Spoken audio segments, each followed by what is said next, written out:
الحمد لله الذي أرشدنا إلى مفتاح السعادة الدنيوية والأخروية حيث أمرنا بالتقوى. والحمد لله الذي هدانا لهذا وما كنا لنهتدي لولا أن هدانا الله. وأشهد أن لا إله إلا الله وحده لا شريك له وأن محمدا عبده ورسوله الذي اصطفاه لكافة الخلق أرسله. والصلاة والسلام على سيد المرسلين وإمام المتقين وقائد الغر المحجلين وعلى آله وصحبه وتابعيهم بإحسان إلى يوم الدين. أما بعد، يا أيها الذين آمنوا اتقوا الله تعالى حق التقوى وراقبوه مراقبة من يعلم أنه تعالى يسمع ويرى. واعلموا أن خير الحديث كتاب الله وخير الهدى هدى محمد وشر الأمور محدثاتها وكل بدعة ضلالة وكل ضلالة في النار. All praise belongs to Allah who has guided us and given us the key to happiness in this life and the hereafter, worldly and spiritually, when He commanded us to develop and have taqwa. And we always begin the advice with mentioning taqwa because, again, it's the key to the happiness. It's the door to what we need in this life and hereafter.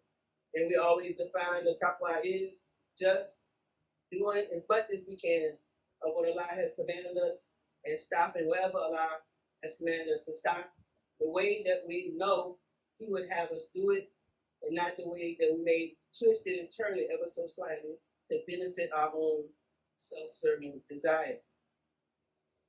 And we are praising Allah for having guided us to that and to Islam and to being counted among the community of the Prophet ﷺ.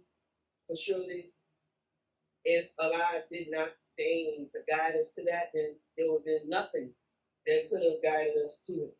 So we are thanking Him, and we're bearing witness. There's nothing worthy of worship besides Allah, and that in this regard or aspect, He's completely alone and unique in that. And we also bear witness that Prophet Muhammad ﷺ is His servant and His messenger. And the reason why we mention servant first and messenger is because the Prophet ﷺ, he said, "As for me, my servanthood is my relationship to Allah, and my mastery or my being a messenger is my relationship to you. So my relationship to Allah is the one that I prize the most, which is why He would mention His servanthood first and His messengership after.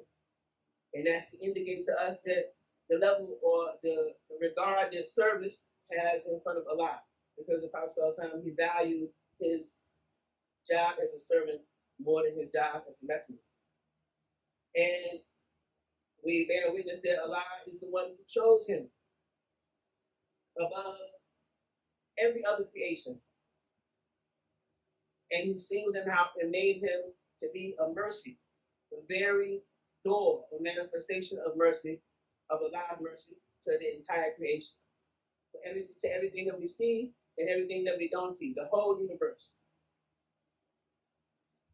And after bearing witness to the oneness of Allah and the messengership of Muhammad ﷺ, we ask Allah to send peace and salutations upon him and upon his family and his companions and those who follow them and those who follow them in that succession until the day of judgment. And we always mention in this respect that the door to being counted among quote unquote those who follow them in excellence until the day of judgment, that door is not closed. It's not a contemporaneous affair that's locked. It's not something that we just read about in history books. It's something that's wide open for us. And one of the special tabi'een, or those who follow behind the Sahaba of the Prophet, meaning they didn't meet the Prophet ﷺ, but they followed behind him. His name is Abu Muslim al-Khawlani, radiallahu ta'ala anhu. And it's reported that he said, as for me, I'm going to compete with the Sahaba or the companions of the Prophet Sallallahu Alaihi Wasallam until they know that they left behind real Muslim men and women in their absence. So this is something that we should take into mind and know that we can achieve those high levels in front of Allah. They are not closed to us in any time or any place or any era. Saying that, going back to the taqwa, we always mention that in order to develop taqwa, we have to observe Allah in everything. When we observe Allah in everything, whenever a situation arises, whether it's a situation that you have a choice to make, the right way or the wrong way, or a situation that there's no choice. There's only, you have to do what's you have to go along with what's happening, and then of course there's a situation where the person there's no control law, and the thing is happening to the person, and they don't have a choice whether to stop it or don't stop it. It's going to carry them along. Any of those situations, we have to know what Allah like and what Allah doesn't like, and we can't achieve that unless we are reading, not only reading, that we're completely immersing ourselves in the Quran. Because in the Quran, along with the lifestyle of the Prophet ﷺ, is where we find the guidance. Outside of Quran and the lifestyle of the Prophet ﷺ, there's nothing but misleading things, misleading thoughts, misleading, cultural things, and so on and so forth, and influences, to the point where those misleading things will cause the person to go astray, and anything that causes the person to go astray, that thing will lead them eventually to the hellfire, and Allah protect us from that. So in order to develop the taqwa, to observe Allah the way that He deserves to be observed in every situation, in all time, we have to know. And it's not enough for the Muslim to say, oh, if something arises, I'll just ask someone. That's okay, because that is included in the means, asking or approaching those who are more knowledgeable than ourselves. But we should still be immersing ourselves in the Quran to know what should we be doing day to day, because that Quran will be a daily guidance for us. And the Quran, the guidance of it never finish, because the Prophet ﷺ, he said, every verse in the Quran has up to 7 or 70 depths. I mean, every ayah, when you look at it just on the surface, it has a meaning, and it has another meaning, and it has another meaning on that.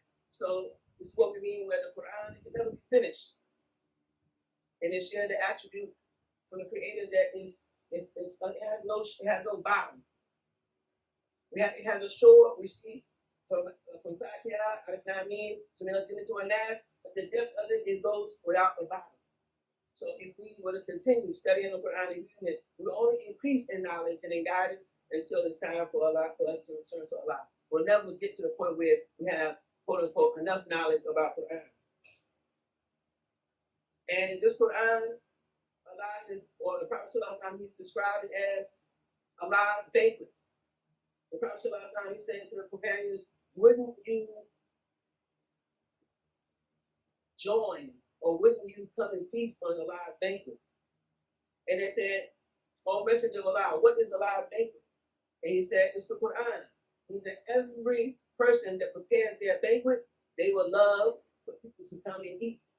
Because today, if any of us invited people to our house for a dinner, and we took all our time to prepare the meal, and they didn't come, or if they came, they only just ate a little bit and drunk, we wouldn't be pleased. So this Quran is the banquet of Allah that He's prepared for us. And He wants that we should be at that banquet every day as much as possible, and be partaking of it, to be in it, to be drinking, eating from it, and so on. And as we mentioned before, the human being should understand the nature of this Quran. The Quran is a letter.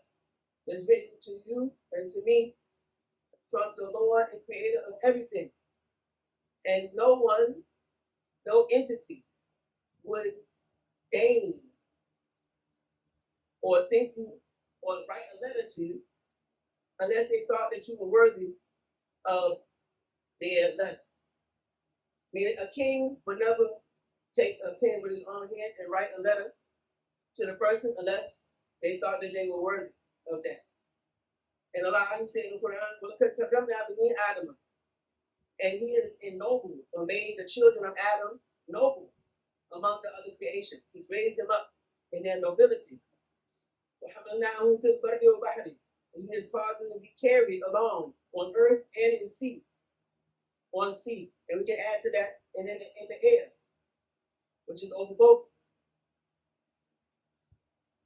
And it's reported from some of the scholars that Allah, when he meant by this, is in three things.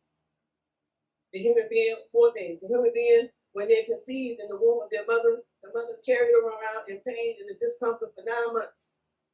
And then when she gives birth to the child for at least 2 years, or maybe sometimes 3, the mother is carrying the child on their back sometimes, or in their arms, in the car seat, from car seat to house. They don't let their feet touch the ground.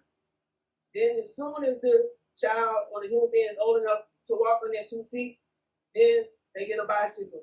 They get a car. They have buses, trains, planes, other automobiles, all other forms of transport. So still, the walking that they do is very small. Allah said he carried them because of the nobility that he gave them. And when a person gets to the age, if their health is not good and they can't walk any longer, they bring a wheelchair for them and they take them wherever they need to go.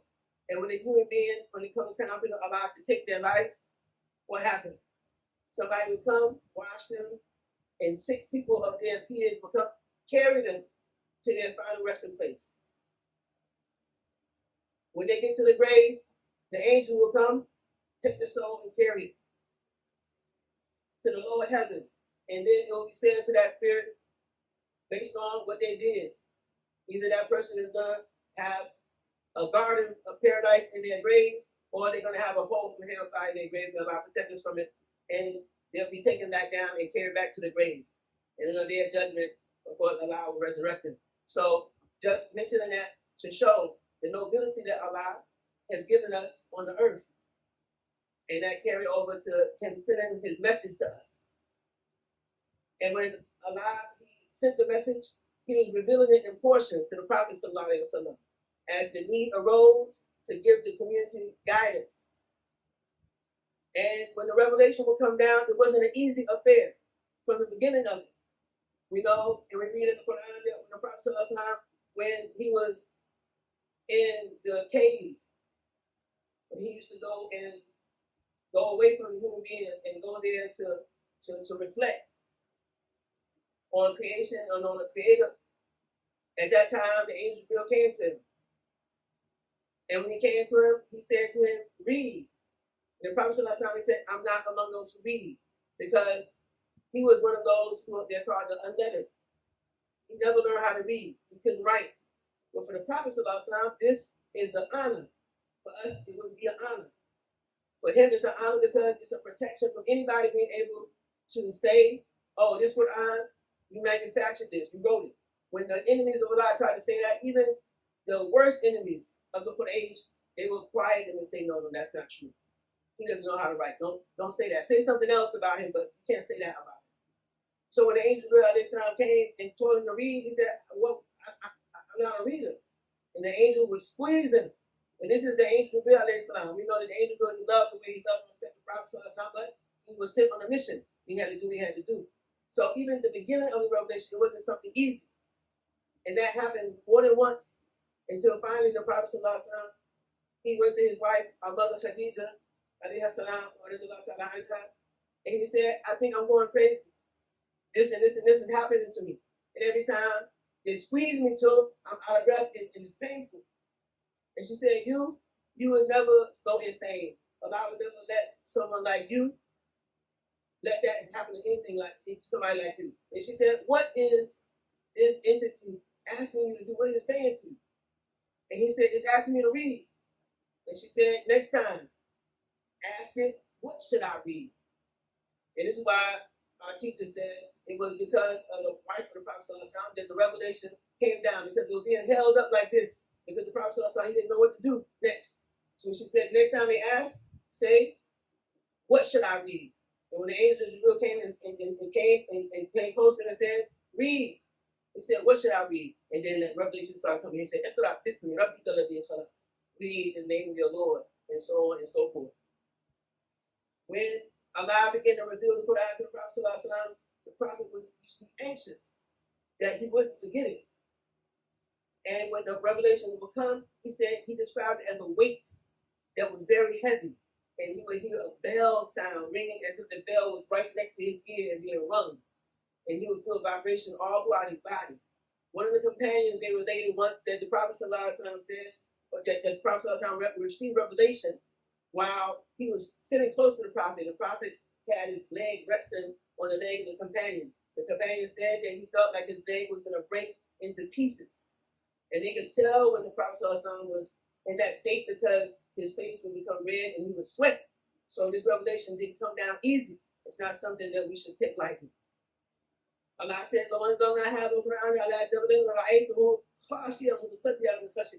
he said, if we had to reveal this same revelation that we revealed to you on a mountain, you will see that mountain bow down in abject humility from the weight of the Quran. And we said the Prophet when the revelation would come, as soon afterward, he would be in a rush to recite it and to repeat it to the people so they could memorize it. But Allah said to him, he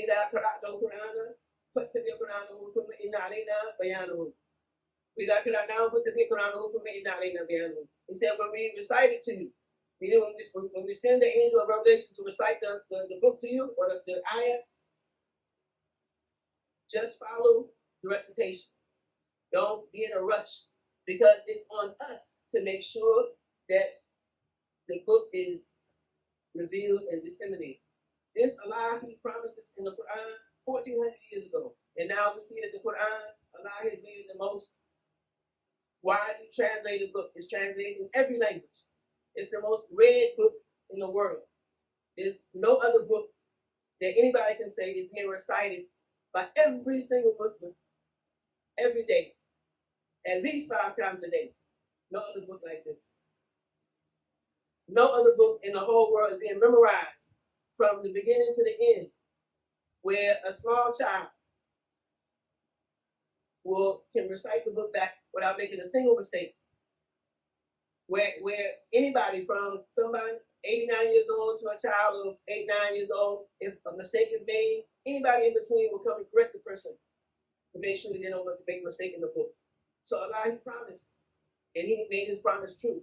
He made sure that the book was disseminated until even it reached us in our own language, translated in English. So it leaves no excuse for us not to be reading it as much as possible and following it. At least an ayah a day. That's the smallest.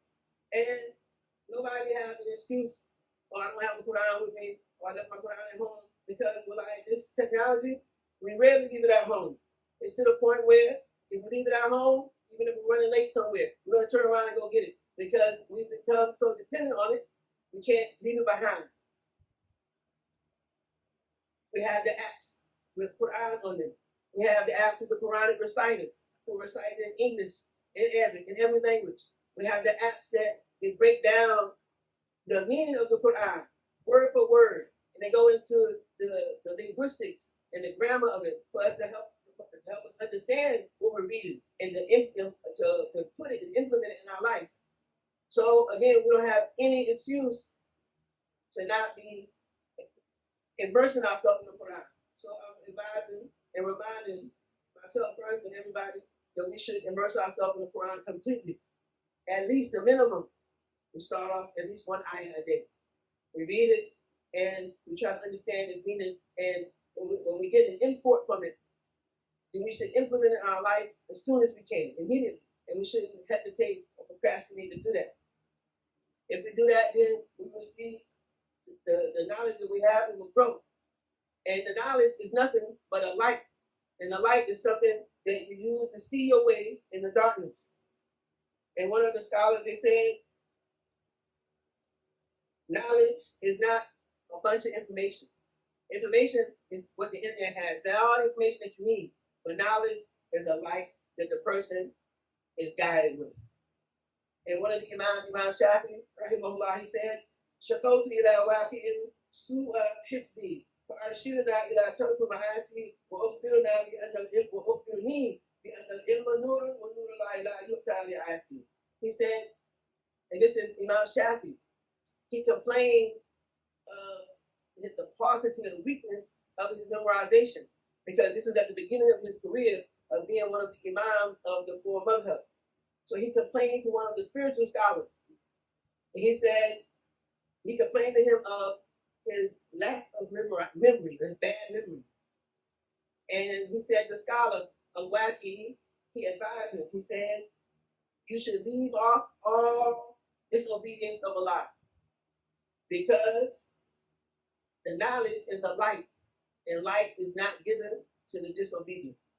So let's make sure that we redouble our efforts to study the Quran, to immerse ourselves in the Quran, to learn the Quran, to memorize the Quran. Allah, when the Prophet said, the reciters and the readers of the Quran, they are evident or visible to the inhabitants of heaven the same way that the stars are visible to us at night in the sky. If we want Allah to train his gaze of mercy on us, we should always immerse ourselves in the Quran every day, even if it's just for an ayah. If we do that, then for sure we will be the ones to reap the benefit of it.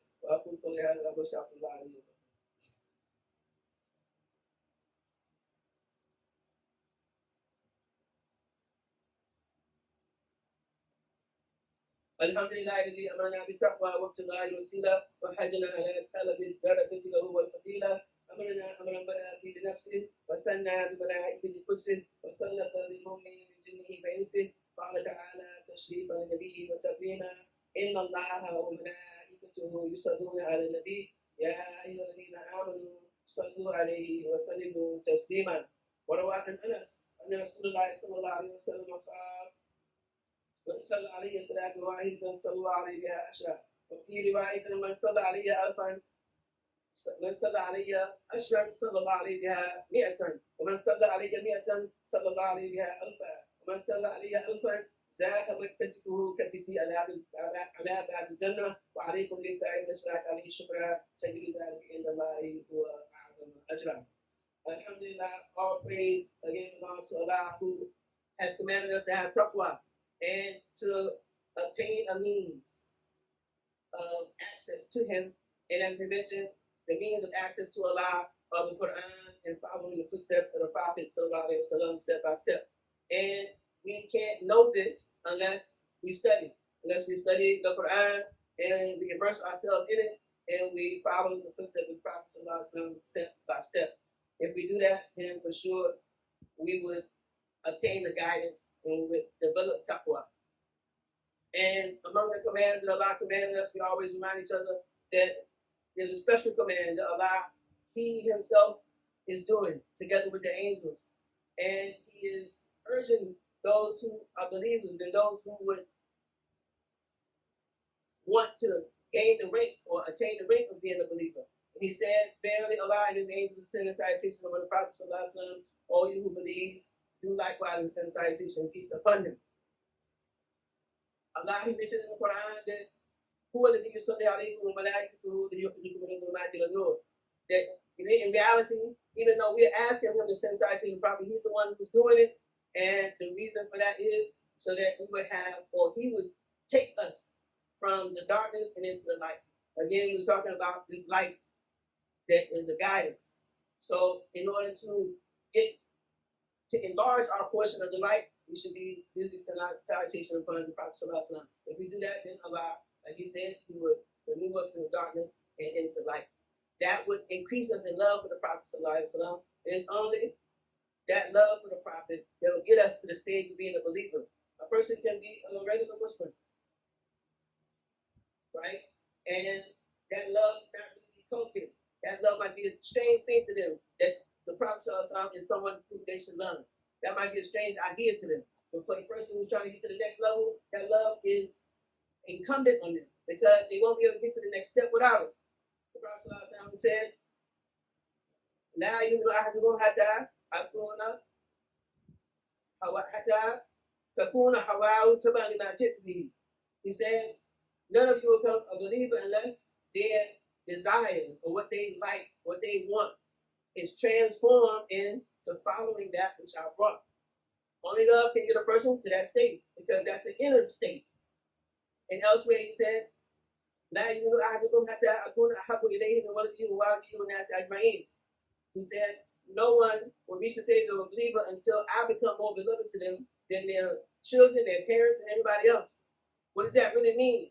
It means that you won't put the lifestyle and the weight of the Prophet in front of your own desires unless you develop love for him. And the way we develop love is we mention something a lot. This is why Allah, He commanded us to remember Him. And to send salutation of the Prophet that involve remembering Allah, remembering the Prophet, and sending blessings on you. Involve all of it. So that's why it's such a special command and a special action. If we do it, for sure we will increase in our love and our proximity to the Prophet and we increase in our following of him. And once we increase our following of him, then we will be able to reach that level of being counted as a believer. So let us busy ourselves in sending salutation for the Prophet. For sure, we're the ones that will benefit from it. We don't have anything to benefit the Prophet. That's solely for our benefit and our getting closer to Allah and getting closer to the Prophet. Let's busy ourselves in that. And let us pray, oh Allah, peace and salutation upon our Master Muhammad, the unlettered one, and upon his family and his companions until the day of judgment. Oh Allah, please send peace and salutation on you upon your Prophet the same way you sent peace and salutation upon Prophet Ibrahim and his family. And oh Allah, may you bless Prophet Muhammad and his family and companions the same way you bless the family of Ibrahim, Prophet Ibrahim and his companions. Oh Allah, may you send a salutation of peace upon the Prophet, the opening of what was closed, and the seal of what was coming, the guide to your straight path, and the one whose value is indeed immense.